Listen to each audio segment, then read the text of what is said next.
Shabbat Shalom, everyone. Shabbat Shalom. My name is Dianne Gottlieb, and I'm a National Vice President for Hadassah. And it's my pleasure to welcome our speaker tonight. Our speaker comes to us from Winston-Salem, North Carolina, the real South, not South Florida. Mindy Petock is my colleague on the National Board of Hadassah. I have known Mindy since I first joined Hadassah almost 20 years ago, and I consider her to be one of my mentors and role models. I have followed behind her as we have traveled similar paths. Mindy was introduced to Hadassah by her mother-in-law, but her passion bloomed, get it? When she was chosen to participate in Hadassah's first Young Women, Young Leaders mission in 1998. Since then, she served Hadassah as a chapter president, the Southern Seaboard Region president, which includes North Carolina and Virginia, a national board member, and most recently as a national vice president. Recognizing the impact that Hadassah's outreach to young women had on her, Mindy has been instrumental in the recruitment and training of young women as emerging Hadassah leaders. She does all of this while working full-time as the Director of Development for the Ronald McDonald House of Winston-Salem. Her professional and volunteer roles go hand in hand, as saving lives is the common thread of both organizations. Mindy also finds the time to be wife to husband Art and mother to daughter Austin. They are a 5-generation life member and associate family. I don't have time to mention her other volunteer activities. This week, we commemorate the holiday of Yom Ha'atzmaut, Israel's Independence Day, a holiday that provides us an opportunity to explore the meaning of Israel in our lives, to express solidarity with the state of Israel, and to strengthen our alliance to the land and its people. Tonight, we also acknowledge the contributions of Hadassah to that alliance. Please welcome Mindy Petock.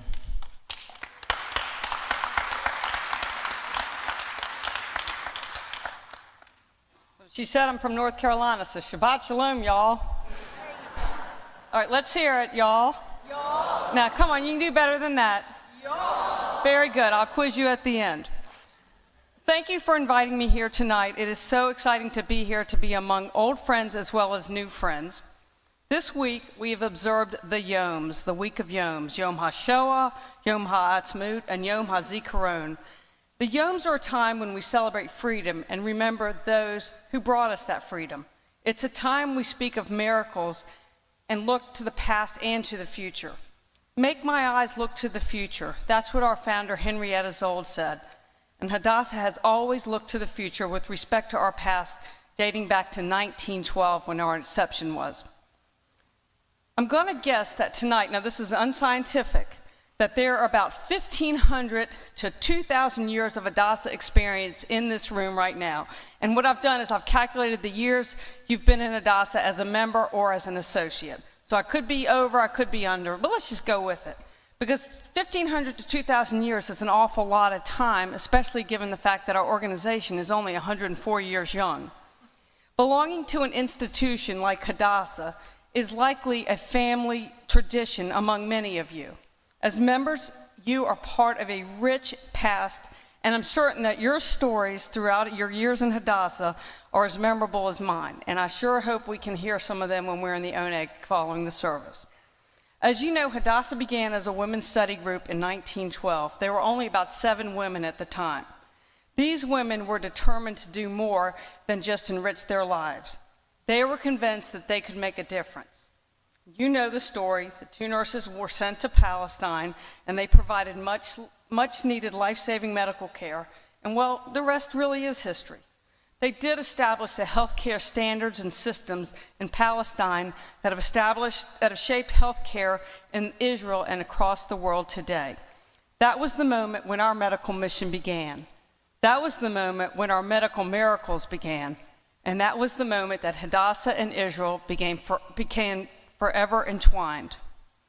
North Miami Beach High School graduate and COO of Facebook, Sheryl Sandberg, said when she lit the menorah with her children this past Hanukkah that it sometimes feels like we're surrounded by darkness. Let us all remember the triumph of light and that there can be unexpected miracles even in the hardest of times. These are prolific and telling words. Indeed, they apply to Hadassah and the daily medical miracles that take place on our two hills of healing in Jerusalem. Our mothers and grandmothers saw to it that the first trauma center was built in Israel, and that's the one that is the level 1 trauma unit at Ein Kerem in Jerusalem. It is the only one like that in Jerusalem. And that's what it means, is that's where, when the terror attacks occur, when the stabbings occur, and when any other tragedies occur, the most seriously wounded are sped to HMO. Earlier this week, 2 intensive care trauma rooms at the Sarah Wetzman Davidson Tower were dedicated due to the generosity of the International Fellowship of Christians and Jews. One of the survivors of last month's bus number 12 attack in Jerusalem, his name is Eden Levi, and she was put under anesthesia and attached to a respirator for quite some time. Well, she has improved, but she is the first occupant of one of those trauma rooms. Our researchers have remained at the forefront of stem cell work for over 25 years. And in January, Hadassah's very own Dimitri Karousis, who is head of the Hadassah MS Center, announced a medical breakthrough in ALS. And he's been working on stem cells for over a decade, and his team is working with a NASDAQ company called Brainstorm, which is also a biotech firm, and they're bringing the treatments to the next level. And what they've done is they've harvested the bone marrow and eliminated the whole medulla over rejection among the embryonic stem cells. The stem cells are then re-injected into the patients. Now, what else was really interesting about their study is that they had one patient who was a 22-year-old ALS patient, and he was also in the IDF, but 22 years old. And following the stem cell treatment and the re-injection of the cells, the disease completely stopped progressing, and he showed significant improvements in many functions, especially in his ability to speak and use his hands. This is strong indication that more medical miracles are on our horizon across ALS, spinal trauma, MS, Parkinson's. You know the diseases. We all know plenty of people that are suffering from them. But the promise that Hadassah is doing the work is very exciting. And much has been done, but much more needs to be done. And this is where we get into the action, because most of us are not wearing white coats that have our names embroidered on it, and we're not having stethoscopes hug our necks. But this is where our involvement in Hadassah counts as the hands that do the work. I'm very proud of that, and I know you are too. Our new research campaign provides for a meaningful and direct way to find treatments and protocols for individuals in need. Now, I know it's Shabbos, so I'm not fundraising, but I am friend-raising, and I want to tell you that there are a lot more programs that are coming your way in the future, and you can learn more about how you can help Hadassah help those in need. We also know that our programs are a source of saving lives, but they're also a source of healing. We've got a program at Mount Scopus with our youngest patients, and it's called the Stones for Peace program. Have y'all ever heard of that? The kids are actually painting stones. Stones are often known for injury and for violence, but they are painting these stones, so they're going into a rock garden to demonstrate to the world that Hadassah is a bridge for peace. And I'm so proud of that program. I'm going to tell you one more story about our hospital. And many of you have children in the room, and many of you spend time with parents. Well, I spend a lot of time with parents in my professional life, and they're experiencing their worst nightmare because their child is sick enough to be in the hospital.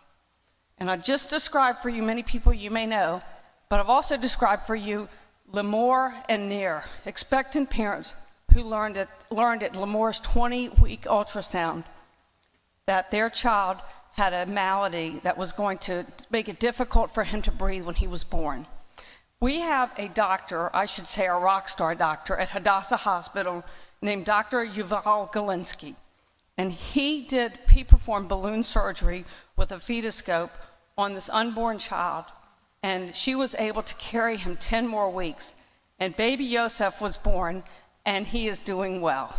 And Dr. Galinsky is one of 30 doctors worldwide that can do this surgery, and he is the only doctor in Israel that can do it.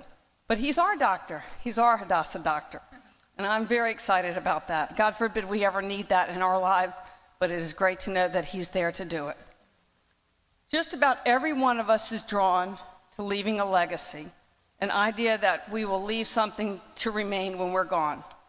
That's what you get when you support Hadassah.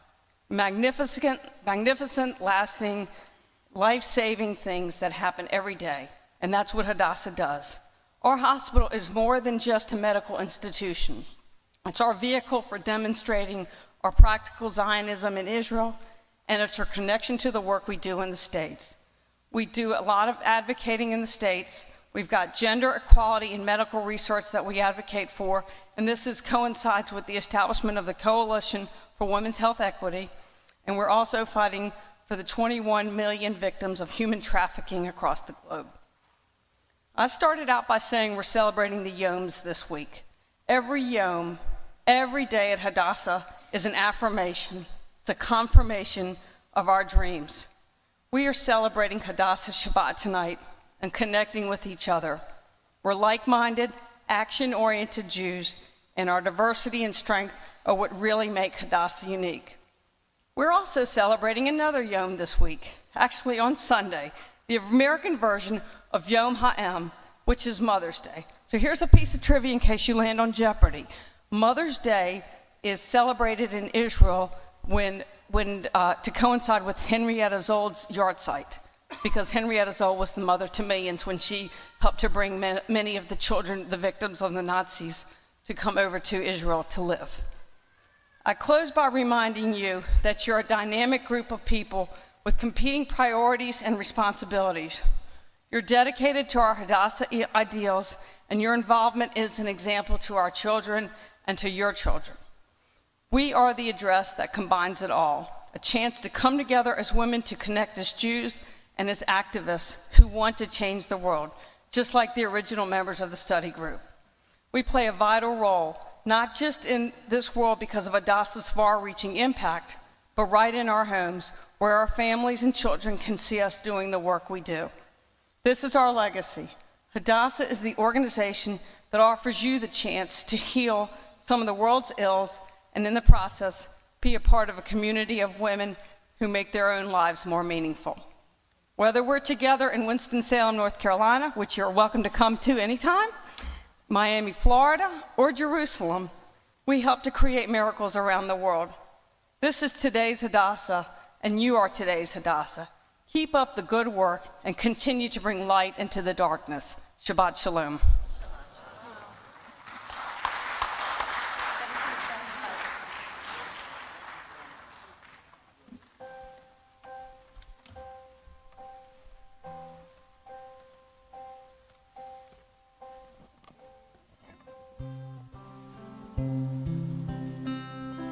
There's a place in your heart, and I know that it is love. And this place could be much brighter than tomorrow.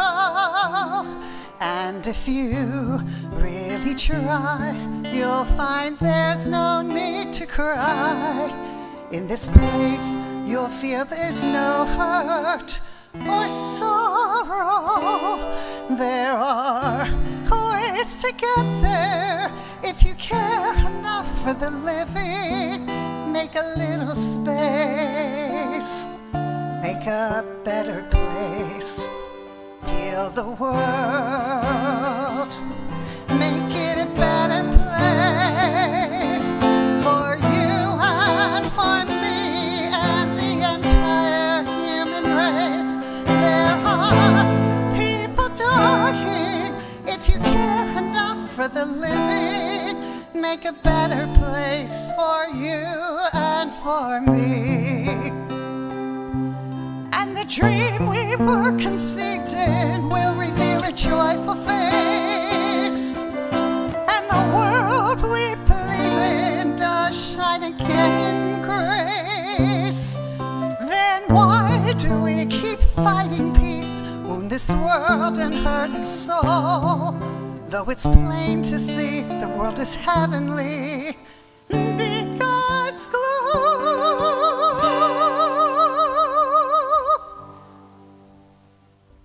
We can fly so high, let our spirits never die.